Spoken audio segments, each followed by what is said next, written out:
Hello everybody, welcome to Review a Day, episode number 130, for Tuesday, February the 17th, 2009. Hello everybody, welcome to Review a Day, the video blog where I review a movie at least once a week on Fridays. My name is Leland Brunger and thank you guys so much for joining me. I hope Tuesday is treating you well. Tomorrow is Wednesday. Treat yourself. Listen to the Nitpick It podcast. Look for it on iTunes. Head over to my website, that's nitpicket.com. Link is going to be there.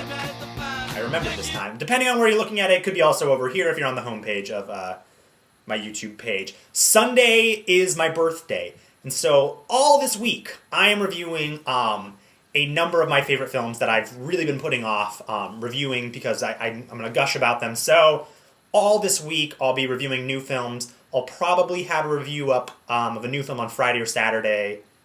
We'll see. The first film I wanted to kind of kick off this week with is The Graduate. And this film came out in 1967. It's directed by Mike Nichols, who was one of my favorite directors. He directed Who's Afraid of Virginia Woolf, The Birdcage, Charlie Wilson's War. More recently, he also did that terrible movie Closer with Clive Owen and Natalie Portman and Julia Roberts. I fucking hated that movie. He also directed the Angels in America miniseries for HBO, which is so amazing. And I think Angels in America to me is like the definition of what provocative is. If you're a big fan of the series Weeds, the Showtime series Weeds, you owe it to yourself to see this series because both Mary Louise Parker and Justin Kirk, the brother-in-law Andy, are both in Angels in America, and they're both amazing.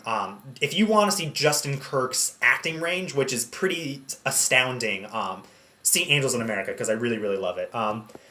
The Graduate is about Ben Braddock, played by Dustin Hoffman. The film stars Dustin Hoffman and Bancroft and Catherine Ross. Dustin Hoffman plays Ben Braddock. He's a recent college graduate. He gets out, doesn't exactly know what he wants to do, and he begins having an affair with his father's business partner's wife. It's kind of twisted. She's an older woman, Mrs. Robinson. I'm sure you probably know that.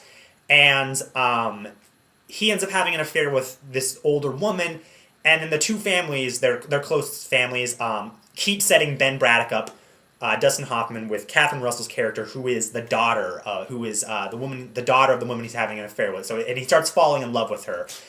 I think when we think of kind of the quirky, alternative feeling independent film, I think there's a couple films from this. There's two films specifically that I want to touch on. The Graduate is one that I think is still, I think the influence of The Graduate is still seen in today's quirky films. And I also think Harold and Maude, which came out in 1971, I believe, a fantastic Hal Ashby film that I can't recommend enough.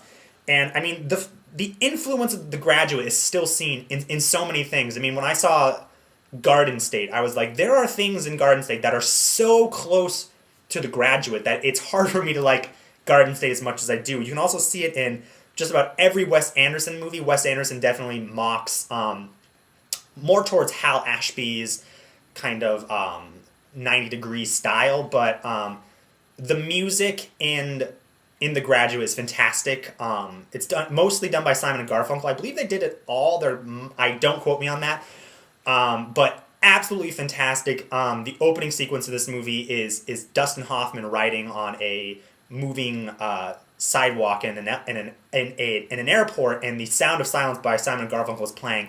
And it's just one of those moments in cinema where that song cannot be pulled away from that image. Like, whenever I hear The Sound of Silence, I will forever see Dustin Hoffman riding on a moving sidewalk. And Quentin Tarantino is really good at that as well.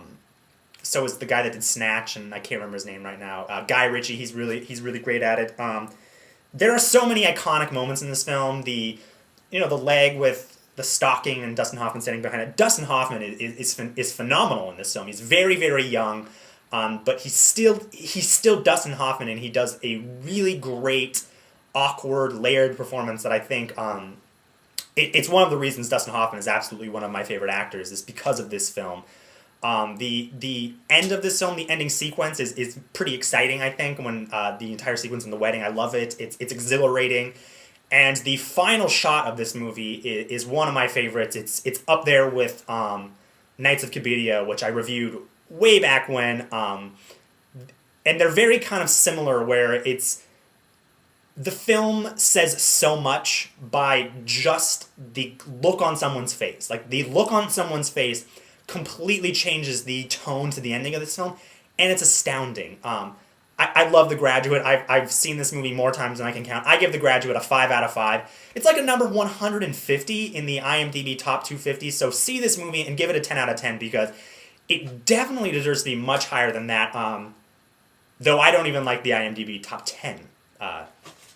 It's amazing. I love this movie. If you guys like this review, make sure to head over to nitpicket.com. That's nitpicket.com. Give me some star ratings. Make sure and subscribe. Thank you guys so much for watching, and I will see you guys tomorrow.